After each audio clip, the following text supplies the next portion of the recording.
May bagong political drama na naman sa gobyerno. At ngayon si Vice President Sara Duterte ang nasa sentro ng iskandalo. Ang mga susunod na detalye ay maaaring magpabago sa takbo ng politika sa bayan nating mahal, ang Pilipinas.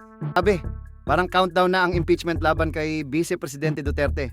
Ayon sa mga sources, handa na raw ang prosecution team para ilabas ang kanilang smoking gun evidence. Isang malaking kaso na pwedeng magpagulo sa administrasyon. Pinamumunuan ito ni Batangas Congresswoman Jerbil Luistro. Linggo-linggo silang nagmi-meeting para ayusin ang strategy at i-finalize ang articles of impeachment. Sabi pa nga ng mga insiders, ito raw ang pinakamalakas na impeachment case sa kasaysayan. Pero, ito pa ang mas wild, ang pinakamalaking paratang.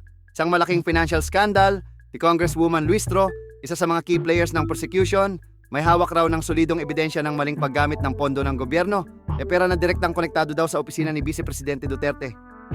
Sabi pa ng isang source, hindi ito simpleng accounting error, ito ay panluloko sa taumbayan. Sentro-sentro, piso-piso. Pero sa Senado, may iba namang istorya. Aniya ni Senate President Francis Escudero, chill lang daw kahit na ang daming pressure. Walang shortcut, dapat sundin ang proseso, hindi yung padalos-dalos. Pero at tanong ng mga kritiko, prinsipyo ba talaga ito o political strategy lang? Habang naghihintay ang buong bansa, binibigyang diin ng mga eksperto. Ang bawat pirma, ang bawat proseso ay mahalaga.